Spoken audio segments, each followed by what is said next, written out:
ओम श्री परमात्मने नमः। श्रीमद्भगवद्गीता अथ श्री पंचदशोऽध्याय। यह श्रीमद्भगवद्गीता का 15वां अध्याय पुरुषोत्तम योग है। इस अध्याय में भगवान श्री कृष्ण ने संसार को एक उल्टे वृक्ष के सामने बतलाया है, जिसमें ऊपर की ओर जड़ें अर्थात परमात्मा और नीचे की ओर संसार फैला हुआ है। भगवान स्वयं को सब प्राणियों के हृदय में स्थित ज्ञान, स्मृति और विस्मृति के दाता बताते हैं। वे ही वेदों के ज्ञाता और वे ही वेदों के लक्ष्य हैं और इस कारण पुरुषोत्तम कहलाते हैं, जो कि क्षर अर्थात नश्वर जीव और अक्षर जो कि अविनाशी आत्मा है, दोनों से ही परे हैं। जो मनुष्य इस परम रहस्य को जानता है वो पूरी भक्ति से भगवान की उपासना करके परम धाम को प्राप्त होता है। श्री भगवान उवाच ऊर्ध्वमूलमधः शाखम् अश्वत्थं प्राहुरव्ययम् छन्दांसि यस्य पर्णानि यस्तं वेद स वेदवित्। श्री भगवान बोले, आदि पुरुष परमेश्वर रूप मूल वाले और ब्रह्मा रूप मुख्य शाखा वाले, जिस संसार रूप पीपल के वृक्ष को अविनाशी कहते हैं तथा वेद जिसके पत्ते कहे गए हैं, उस संसार रूप वृक्ष को जो पुरुष मूल सहित तत्से जानता है वह वेद के तात्पर्य को जानने वाला है। अधश्चोर्ध्वं प्रसृतास्तस्य शाखा गुण प्रवृद्धा विषय प्रबाला अधश्च मूलान्यनुसन्ततानि कर्मानुबन्धीनि मनुष्यलोके। उस संसार वृक्ष की तीनों गुणों रूप जल के द्वारा बड़ी हुई एवं विषय भोग रूप कोपलों वाली देव, मनुष्य और तिर्यक आदि योनि रूप शाखाएं नीचे और ऊपर सर्वत्र फैली हुई हैं तथा मनुष्य लोक में कर्मों के अनुसार बांधने वाली अहंता, ममता और वासना रूप जड़ें भी नीचे और ऊपर सभी लोकों में व्याप्त हो रही हैं।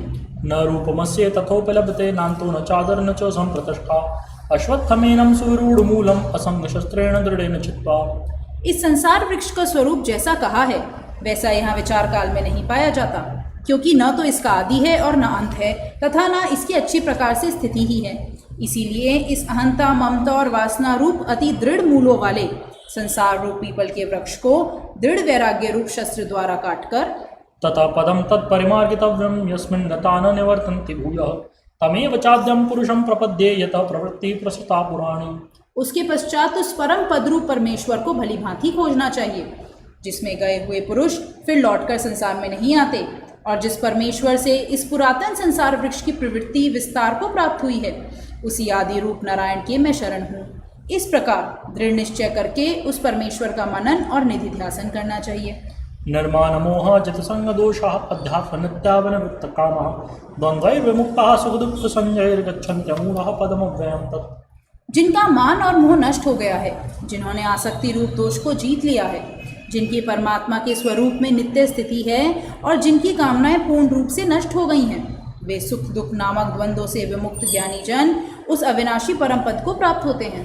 न तद्भासयते सूर्यो न शशांको न पावकः यद्गत्वा न निवर्तन्ते तद्धाम परमं मम। जिस परम पद को प्राप्त होकर मनुष्य लौटकर संसार में नहीं आता, उस स्वयं प्रकाश परम पद को न सूर्य प्रकाशित कर सकता है, न चंद्रमा और न अग्नि ही, वही मेरा परम धाम है। ममैवांशो जीवलोके जीवभूतः सनातनः मनःषष्ठानि इंद्रियाणि प्रकृतिस्थानि कर्षति। इस देह में यह जीवात्मा मेरा ही सनातन अंश है और वही इस प्रकृति में स्थित मन और पांचों इंद्रियों को आकर्षण करता है। शरीरम यदवाप्नोति यच्चाप्युत्क्रामतीश्वरः गृहीत्वैतानि संयाति वायुर्गन्धानि माशयात्। वायुगंध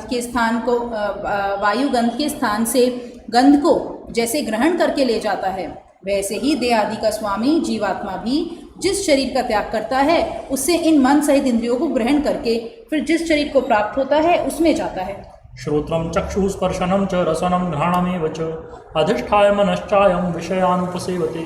यह जीवात्मा श्रोत्र, चक्षु और त्वचा को तथा रसना, घ्राण और मन को आश्रय करके अर्थात इन सबके सहारे से ही विषयों का सेवन करता है। उत्क्रामन्तं स्थितं वापि भुञ्जानं वा गुणान्वितं विमूढानानुपश्यन्ति पश्यन्ति जानचक्षुषः। शरीर को छोड़कर जाते हुए को अथवा शरीर में स्थित हुए को अथवा विषयों को भोगते हुए को, इस प्रकार तीनों गुणों से युक्त हुए को भी अज्ञानी जन नहीं जानते, केवल ज्ञान रूप नेत्रों वाले विवेकशील ज्ञानी ही तत्से जानते हैं।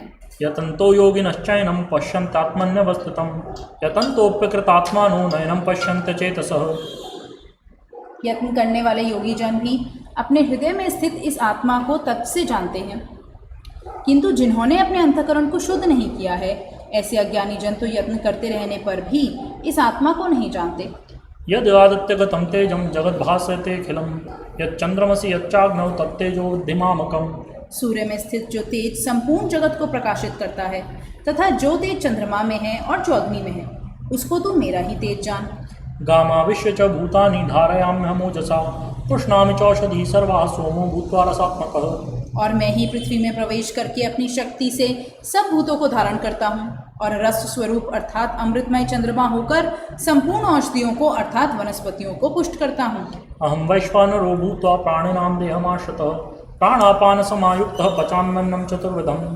मैं ही सब प्राणियों के शरीर में स्थित रहने वाला प्राण और अपान से संयुक्त वैश्वानर अग्नि रूप होकर 4 प्रकार के अन्न को पचाता हूँ। सर्वस्य चाहं हृदि सन्निविष्टो मत्तस्मृतर्जानमपोहनं च वेदैश्च सर्वैरहं वेद्यो वेदान्तकृत्वेद्विदेव चाहम्। मैं ही सब प्राणियों के हृदय में अंतर्यामी रूप से स्थित हूँ और मुझसे ही स्मृति ज्ञान और अपोहन होता है तथा सब वेदों द्वारा मैं ही जानने योग्य हूँ तथा वेदांत का कर्ता और वेदों को जानने वाला भी मैं ही हूँ। द्वाविमौ पुरुषौ लोके क्षरश्चाक्षर एव च क्षरः सर्वाणि भूतानि कूटस्थोऽक्षरोच्यते। इस संसार में नाशवान और अविनाशी भी ये 2 प्रकार के पुरुष हैं। इनमें संपूर्ण भूत प्राणियों के शरीर तो नाशवान और जीवात्मा अविनाशी कहा जाता है। उत्तमः पुरुषस्त्वन्यः परमात्मेति तदायतः यो लोकत्रयमाविश्य बिभर्त्यव्यय ईश्वरः।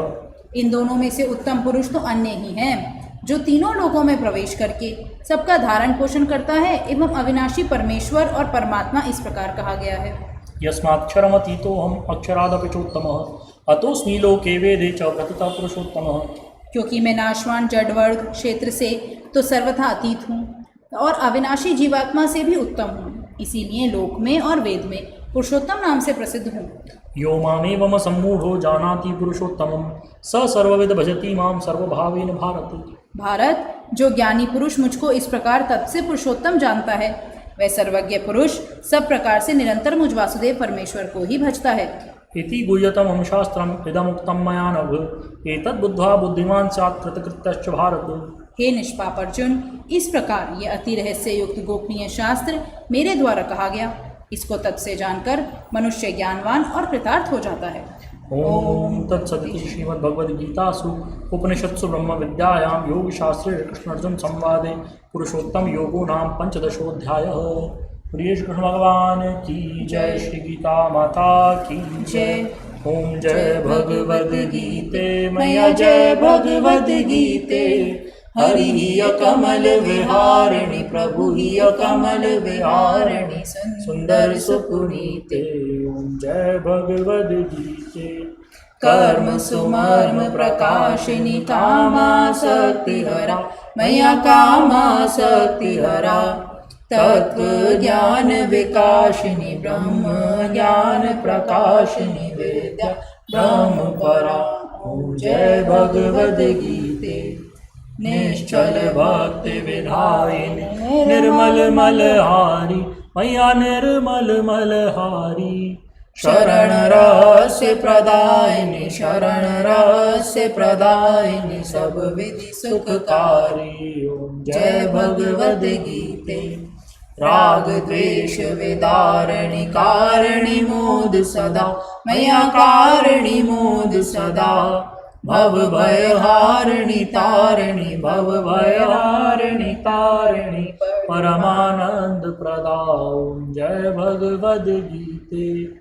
आसुर भाव विनाशिनी नाशिनी तम रजनी मैया नाशिनी तम रजनी।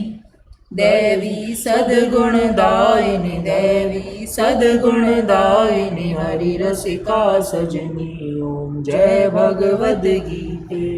समता त्याग सिखावनी हरि मुख की वाणी मैया हरि मुख की वाणी।